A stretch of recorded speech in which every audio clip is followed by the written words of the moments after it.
The reason I can come to you this morning is because we had a big day planned. It was going to be a bit of a surprise for you guys. We were going to, well, not a surprise, I've been threatening it for 2 years. We were going to drone the 3-year-olds today. We got here and it had gone up to +3 and then plummeted to -12 last night. The track was just, it had little ruts in it, which would be easy to fix in an hour and a half when it gets back up to -2. But when it's -8, 9, 10 in the morning with wind chills, it's not much you can do. There's a real fine line between frozen and thawed, and you can't be on either side of it. There's James. Yeah. So the track was just a little ruddy today, so we went with them a little easy. Certainly weren't going to drone on that track. But the weather looks good for the rest of the week, and I think Saturday morning, now this is going to be tight because Curtis has to do the O'Brien Awards, right? So I knew that he was saying he couldn't do anything Saturday because he wanted the whole day for the O'Briens, and I don't blame him. He's a perfectionist. He does a great job, and he's up for an award. But at the same time, he's doing the red carpet show, I believe, and some other video stuff, and just wants to prepare. So I had talked him into, we'll do the drone Saturday morning, 8 o'clock in the morning to whenever it's done. Now, there's 5 sets. There's some horses that are schooling today, and those horses obviously don't need to be droned. They're going to be racing soon. But we had 22, I think, or 23. I think it was 22. We had 22 horses we were going to drone on this morning, but decided Saturday morning we'll do those. I'm going to head over in a minute to Mohawk with White Tiger. We're going to put the back to the bike hobbles on him. We switched some stuff around on him. He wasn't comfortable the other day, if you watched. And people always say, oh, he almost made a break, or he was trying to make a break. And I'll say it too sometimes. But in his case, in his defense, he was trying his hardest not to make a break. 2 or 3 times in the mile, he got out of gear and stayed trotting and did his work very, very well. But cost us the race. If you watch the latter part of the last turn at Mohawk of White Tiger the other day, you can see him get out of gear a couple of times. I actually had to move him out because he was going to run. He was about to run, but he came up trotting, which was impressive. At that speed, that rarely happens, where you have a horse almost make a break, but then catch themselves. It doesn't happen that often, and even at that age, at that speed, and White Tiger did a hell of a job to stay at it. Imagine he makes a break, now we got to qualify him. We're qualifying him 3 days after he raced. It wouldn't have been good. Wouldn't have been a very good situation. It wouldn't make me comfortable, put it that way. So White Tiger, I'm going to take him over and just go a quarter of a mile with him at Mohawk, because I entered the horse hoping that they would carry the class over to Monday, and of course they went with it on Saturday. It seems like these race offices sometimes, when you ask them, up they give you down, left they give you right. It just seems like, and I know that a lot goes into making a race program, and if they had to go with it Saturday, so be it. There are going to be a little bit of some long faces because James is on White Tiger now. James's official record on White Tiger is 0 for 3, and by 0 for 3 I mean 3 starts, 3 breaks. Now, last year White Tiger was not himself, and he'd made 2 breaks on James. Frustrating, but he made them, and then he went down to New Jersey and was fine at, well, I don't know how fine he was, but he trotted afterwards, let's say. It's been a while since we had the back to the bike hobbles on him. We're going to put those on him. And I know the horse very well. I know White Tiger as well as White Tiger knows himself, and I could see how he could make a break on somebody. First thing you do if you're a driver and your horse puts a step in or goes to make a break, you want to protect them. You want to grab a hold of them, steady them, and let them through it. But with horses with hobbles on, sometimes you're better just to leave them alone and let them work through it. And with White Tiger the other day, that's why I moved him out into the 3-wide lane and just kind of left him alone. You don't see me grab him hard as you would usually as a driver, and I think that was the difference between him making a break and not, was the fact that I didn't startle him, I didn't put him in a bad spot. He was out of gear. I could feel that. He obviously knew that, and he worked through it and kept trotting. Whereas if you tried to steady him, you'd box him up and he'd make a break almost every time. And I think that was the only difference. And it's not that James wasn't doing a good job. It's just the fact that I know White Tiger better than anybody. And he shouldn't be in that spot, though, where he gets out of gear. So we're going to go over this morning. I'm pretty sure the shoeing changes we made, the equipment we're going to put on him, I think he'll be perfect. In my mind, I think he'll be perfect. But we'll see this morning. And then James will drive him on Saturday night. And I'll know for sure after he drives him. I'll talk to him and ask him, how was he handling? How did he feel? He knows now that he can get in trouble on that place. So that's a good thing, and it's a bad thing. It's a good thing in the fact that now James knows what to look for and when to look for it. That's a good thing. The bad part of it is James knows that he makes breaks. He could make a break in that place. So does that mean that he's not in a striking position? I don't know. What I'd like to see is him 4th or 5th along the rail. Not 4th along the rail, 4 spots, but 4th or 5th along the rail, which is going to be very difficult to do. So we'll see what kind of trip he works out. Most importantly, I want to see the horse race well on Saturday night. I won't be there. I'm at the O'Brien's with some of you, but I do want to see the horse. Hey, Timmy, Aglarium, you guys have her up there? Yeah, it's getting shod right now. Can you put a razor pad on her right hind? Would you mind? Sorry about that. So our blacksmith's there right now. We're just making some little shoeing changes. I'm going to talk about all the horses that went yesterday. That's what this video was supposed to be about. But some horses were very, very good. Now, you heard me just make an equipment change, a shoeing change with Aglarium, but she was very, very good yesterday. I just saw a few little things I want to work on with her. She was very strong yesterday. Made a couple of breaks at the start, but then it ended up coming back and actually winning the training mile. But once you ever dialed in and once you ever trotting in the right way, she's powerful. But I want to be able to work on those rigid parts. Now, she's over on the left shaft a little bit. So is that because of the OCD she had taken out? She had something else going on there. We'll get to the bottom of that. I'm not that worried about it. But for now, treat the symptoms and work away at the major problem. The symptoms would be her over on the left shaft. Little tender on that right hind, that razor pad, as you heard me say to the blacksmith to put on. That should give her a little more cushion, little help throughout the winter and spring, but overall, she is a powerhouse. So let's get right to it. Sorry about 7 minutes talking about White Tiger and what went on and the track, but and the drone. Obviously, it's important to bring everybody up to speed where we're at. We were going to drone today. We're going to drone on Saturday morning now, 8 o'clock in the morning. It won't be live. There's just too much going on. So Curtis will have those videos, chop them up. He has the O'Brien Saturday. You probably won't see them till Sunday, but I can bring a video to you and tell you what went on. There's not a whole lot to talk about. These are horses that they should be going good, right? These are horses that are going in 220 and 230 on Saturday, that some of them are creeping up closer to the races. So it's really just a matter of showing our clients where they are and what they've been up to. So we'll get right to it. Wednesday, we had a number of sets. Now, Wednesdays are a little more laid back. So James has 22, 23 horses on the right side of the barn. Mario has a bunch on the left side.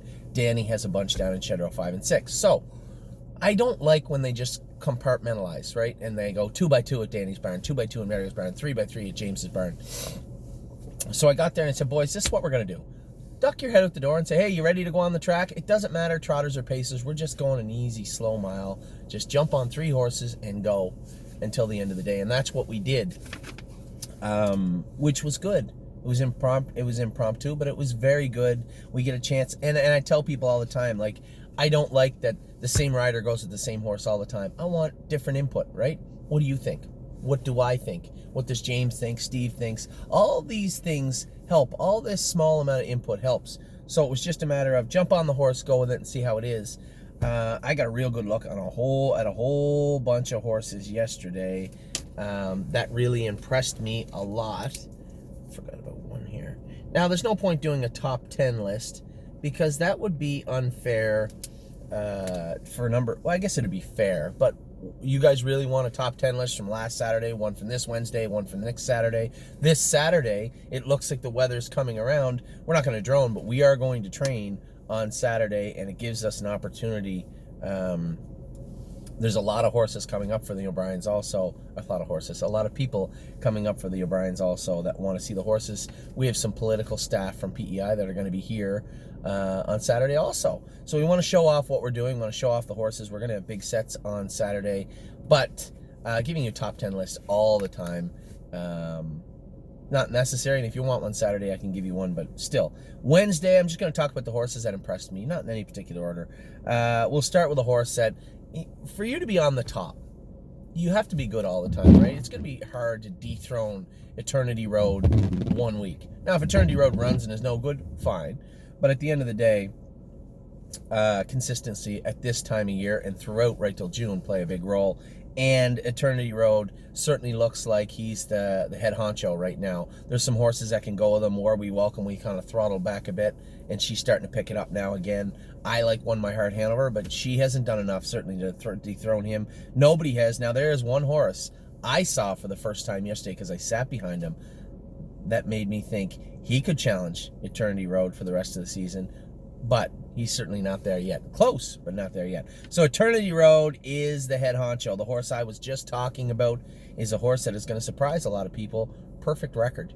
Now, Perfect Record got interfered with on the drone day the other day. If you watch the mile, he went a big last half and looked great after that. I went with him yesterday. I am surprised a horse of his size can get around this track so well. He was very good yesterday. Very good. Impressed the hell out of me. He looked awesome. War We Welcome continues to look good. She looked great for Mario. Another horse. Now, I trained some on Tuesday. I didn't want to train them all on Monday because they had Saturday.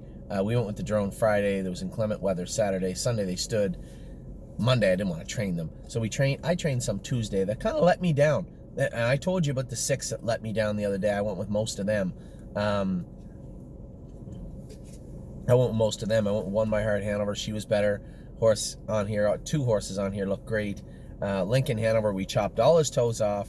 We're going to let him relax and start from square one again. So I didn't train him this week. I'm a Lovely Lady. I'm Hill on Wheels. We'll talk about all them.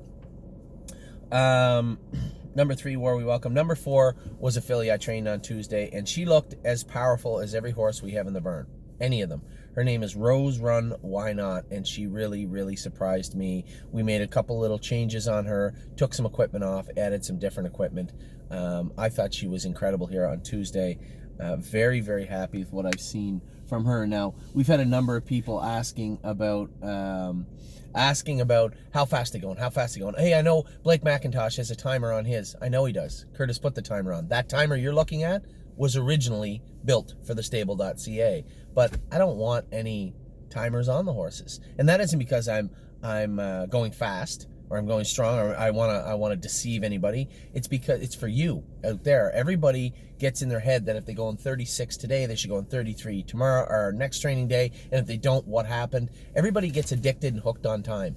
I don't care about the time. I care about how they're doing it.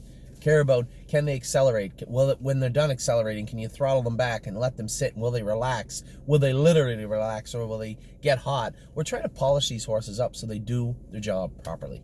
And that's what we're trying to do. So I really don't care if they go in 231 or 238 right now or 242. I don't care. Doesn't matter to me. And I know that might sound like a big deal to older horsemen out there that are saying, well, you should go in 236, then you should go in 234, then you should go in 231. That doesn't happen here, nor do I think it's important. So in that regard, we'll agree to disagree.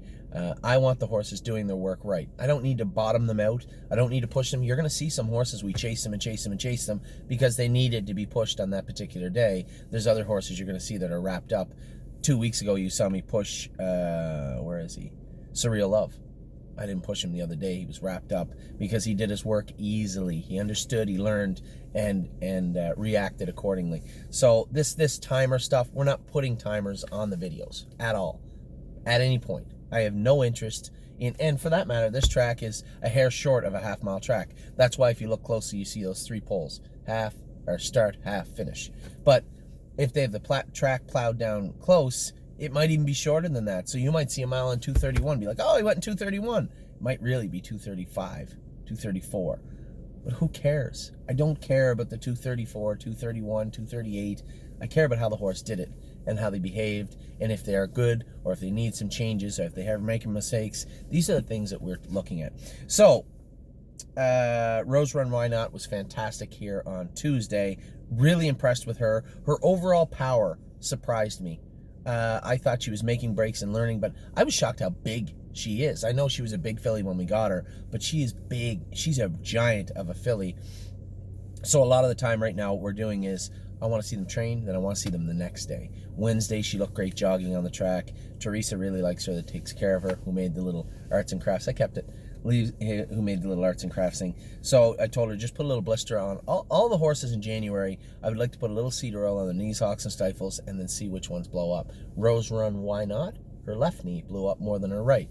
And that could be for a million reasons, but the easiest way to explain it is probably a little more heat in that left knee than the right one. It reacted to the cedar oil, therefore it is bigger. That's why we do that. So you hear me from time to time talk about blister in the horses, and this is why.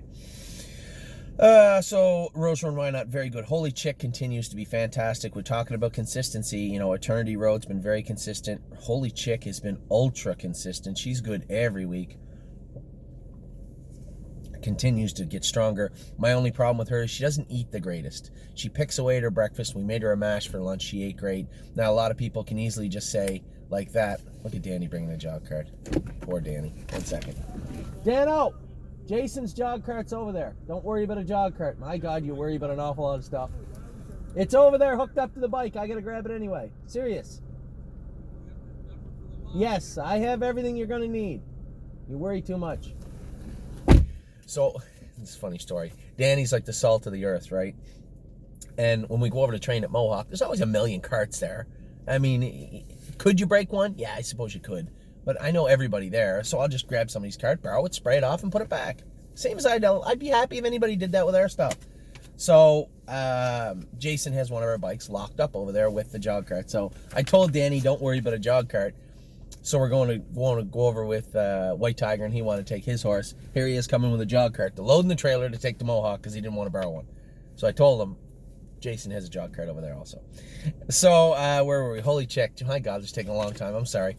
So Holy Chick was very, very good yesterday also. Just consistent all the time. We're going to switch her feet up. She's not looking bad, though. She looks great. So very happy with her. Braemar was good. We did exactly what I'd said the other day in my video. We let his hobbles out. James said he was very good again. Can't Deny My Spirit was very, very good again. Now, Roy Hill was excellent. I'd said to Danny, he's starting still to get a little grabby, so we might end up putting some other gear on him. This is a fast colt. Very impressed with Roy Hill. Very, very impressed with this horse. So, Roy Hill, flawlessly gated. Now, Danny went with him yesterday. Danny thinks that he's just going to, keep him quiet. And I told him, the horse looks like $1 million. Just put a snake cord in his mouth. He'll be fine. He has to learn to behave. But, as I also said to Danny, if Danny feels more comfortable just putting a hood on him or just keeping him quiet, then so be it for now. But Roy Hill was good. Now, I don't know what the area code is for Missouri. I don't know if it's if somebody could tell me. But Mr. Palermo, Stacy Hanover, I put the hobbles on her. Now, it's a show me state. I'm not really showing you, so you're going to have to wait till next time. But Stacy Hanover was very good. I put the hobbles on her. I actually went with her on Tuesday. Track was starting to get a little muddy towards noon. So she was a little choppy going, so I went again with her on Wednesday. Now, we didn't go a mile on Tuesday. I just jogged her around, scooted her a quarter of a mile, made a few little more changes. We took her back out for Wednesday, and she was really, really good on Wednesday. Where We Was Up was very good again. This colt looks good. He's starting to come around. Really, really happy with what I've seen from Where We Was Up. This was a horse that was lazy, not sour, but lazy, wouldn't do his work. Now that he's starting to put the muscle on, I was rather impressed with Where We Was Up. He was a Tuesday horse. A horse, again, that is going to surprise the hell out of you, Cambridge Star. I came first over and beat them here the other day. He was extremely good. He's one of the only horses in the training center smart enough to figure out, I was blasting him on the end of the mile. He was really trotting, but he was kind of trotting too fast to make that turn. So I wanted to see what he'd do. Then I tried to steady him a little bit, throttle him back, let him trot through the turn, and he actually steadied himself. He got to the turn, he slowed up, he put a step in, and then boom, he busted through the turn. Not many horses can do that. Not many horses are smart enough to do that. The Cantab Halls are notoriously well gated, and this guy here, that was impressive the other day. Not just the first over grind win in the training set, but also the way he handled that last turn, the turn after the mile, and then coming out of the turn, accelerated again. Just an impressive training trip from Cambridge Star. Blue Monk was very good. I keep telling you guys, you're going to hear from Blue Monk. Eventually, you're going to have to pay attention to Blue Monk. I agree. I don't think he's done enough yet to warrant people sending up flares and wanting to buy up the shares of Blue Monk. But this is a horse from a smaller family, a brother to Trafalgar and Buckingham, the two horses we have. They're the only two siblings, I believe. And Blue Monk was very, very good training. What I like the most about this horse is he's a sponge. He shouldn't be as cool and collected as he is right now on the track. He shouldn't know as much as he appears to know on the track because he doesn't have the same amount of work hours as these other horses. But he understands it, and I was very impressed with Blue Monk. Another horse I was talking about before, Eglaire AM, really caught my attention the other day. She looked very, very good. And then Off-Road Hanover, we made some shoeing adjustments with him. If you watch, he folds up really high up into his elbows almost. We took all the weight off him, put a lighter shoe on him. Mario said he was fantastic. And then a horse that won his training set the other day, Danny went with him, Royal Tyrone. He looked really, really good again. That was a horse that I run down with Cambridge Star, but we were really trotting on the end of the mile. So those are the horses that caught my eye training day. It is Thursday. I'll be making another video today as we're qualifying Susie K. We're schooling 5 horses. We're racing 3 tonight, I believe. 3 tonight. Just a good day all around. A really, really good day all around. So we'll see how everything shakes down at the qualifiers and the races tonight. Big week obviously coming. Keep saying it. We have the O'Briens on Saturday. I don't know if we have Friday. We have Forged in Fire is racing in London. So that's it. 21 minutes of babbling. I meant to talk about 12 or 13 horses, and I talked about a number of things. But you are up to date now from the stable as of Thursday. What day is the 30th? Yes, Thursday, January 30th, 2020. Got a couple little things to talk to Harry and Kevin about. We are going to drone on Saturday morning, as I said. I'm going to head over to Mohawk in just a minute, go a quarter of a mile with White Tiger, make sure everything's all right with him. But as of 9:52 in the morning, you're all up to date.